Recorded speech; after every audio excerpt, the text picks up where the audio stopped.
Yun nga mga katabs, naubusan tayo ng kape kaya bibili muna tayo sa pinakamalapit na grocery store dito sa accommodation natin dito sa Qatar. Tara, samahan niyo ako.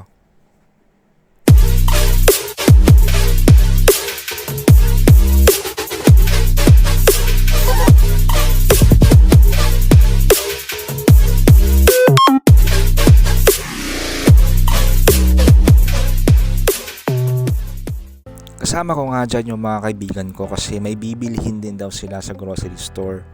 Kaya naglakad lang kami papunta doon. Sobrang lamig ng panahon kaya hindi ka pagpapawisan. At napaka-safe din ng lugar. Andyan na nga kami sa Lulu Hypermarket dito sa Abu Sidra Mall. Maraming entrance to kaya dito kami sa entrance 5 dumaan kasi dito yung entrance na malapit sa hypermarket. Medyo naghigpit nga dyan yung mga security kasi bawal na yung shorts above the knee tsaka mga nakasando. Nakailang sita na din kami dyan kaya ngayon sumunod na kami sa batas nila.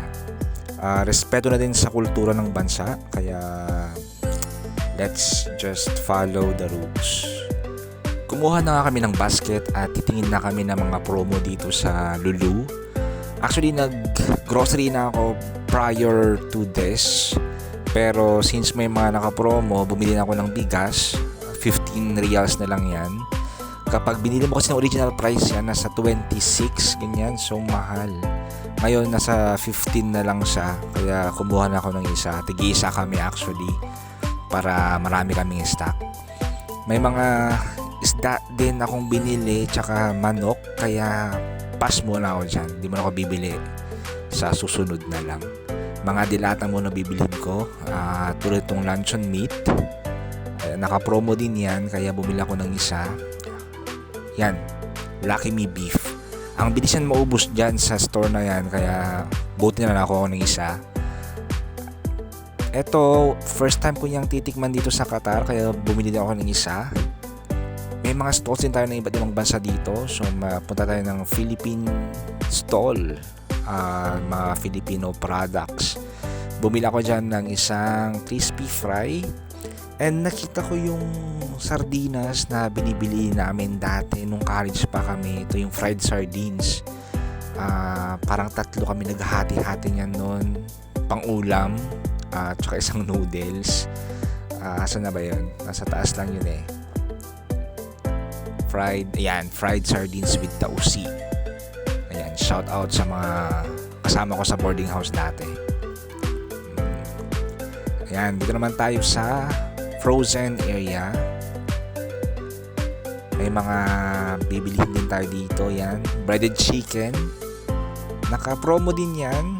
Pang air fry lang din. Pang mabilisang luto.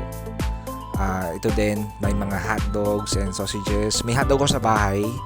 Kaya sausage na lang bibilhin ko. Naka-promo din yan. 3 pack na yan sa isang bundle.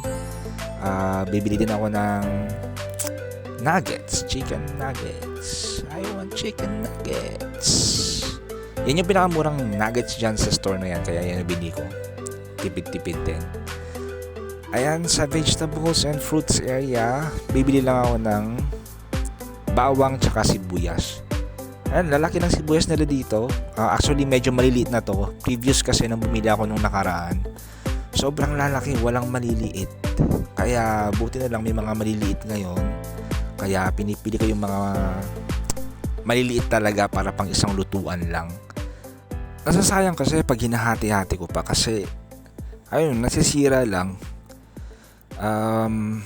Natambak sa lagayan o kaya sa ref. Kaya sayang. Tsaka bawal din pala yun sabi nila. Kaya mas okay na yung maliliit na bibilihin. Yan, mga bawang din. Medyo hindi maganda yung mga bawang nila ngayon. Ngayon, may mga sira-sira na. Kaya kailangan mong pumili ng mga magaganda para di ka magsisi pagkatapos mong bumili. After nyan, papakilo na natin sa counter kay ate. Actually, each plastic na yan, parang tigwa 1 real lang yung presyo niya. Kaya medyo mura lang din. Yan, sa manok na yan, pinag-iisipan ko kung bibili ba ako o hindi. Kasi, meron pa akong stock sa bahay, kaso nga lang may promo. So, baka susunod wala na siya. Kaya bumili ako ng isa. pangdagdag lang sa stock natin mga katabs. Hirap kasi na mag-promo dito na minsan, kaya kailangan natin bumili kapag may mga promo na. So ayan, bumawili ako ng dalawang North mushroom soup since mahilig tayo sa sabaw. At saka bibili na tayo ng kape. Yan yung purpose kung bakit ako pumunta dito, at yan yung huli kong binili. Sobrang addict na namin sa kape. Parang tubig na namin to ng mga kapatid ko actually. Ako, mga kapatid ko, daddy ko, lahat kami mahilig sa kape. Mga siguro sa isang araw nakaka-5 baso kami ng kape or higit pa. Kaya yung mami ko minsan galit na galit yan kasi ang bilis maubos nung stock namin ng kape. Kumuha din ako dyan ng sweet and spicy na pancit canton. Kasi di ba ang sarap yan minsan kapag once in a while mo lang siyang kinakain. Lagyan mo siya ng itlog na sunny side up, ganyan. Kaya isa lang kasi minsan lang naman ako kumakain yan. So ayan, magpapa-punch na tayo ng mga binili natin at makapagbayad na din. Twice a month naman kaming nag-grocery. Before, magkakasama kami niyan, contribution, tapos isahang bili. Kaso nga lang, nalugi sila sa akin kasi ang takaw ko. Charot. Yung iba kasi nagre-relieve sa ibang compound, kaya naisipan namin na mag-split muna para makabili kami ng sarili naming food para hindi naman lugi yung iba. Ayan, tapos na tayong mag-grocery ng ibang stock at naka 158 na tayo mga katabs. Mga 2,300 plus din yan sa Pilipinas. In every 50 reals purchase, meron kang isang raffle ticket. Kaya meron tayong tatlong raffle ticket since naka 150 tayo. So, 2 Toyota Land Cruiser yung mapapanalunan ng mga mananalo dyan. Sana mabunot yung mga pangalan namin para tigisa kami ng sasakyan dito, no? Kailang hulog na kami dyan ng raffle tickets since dito kami palaging nag-grocery ng mga kasama ko. Ayan, kayong iba nag-manifest na at nag-ritual yan. Yan yung manager namin dito. Ayan, so maghuhulog na tayo ng mga raffle tickets at sana mabunot yung isa dyan. Yan. Kahit yun lang. And pauwi na nga din kami dyan mga katabs. Hanggang dito na lang and see you next time. Bye-bye!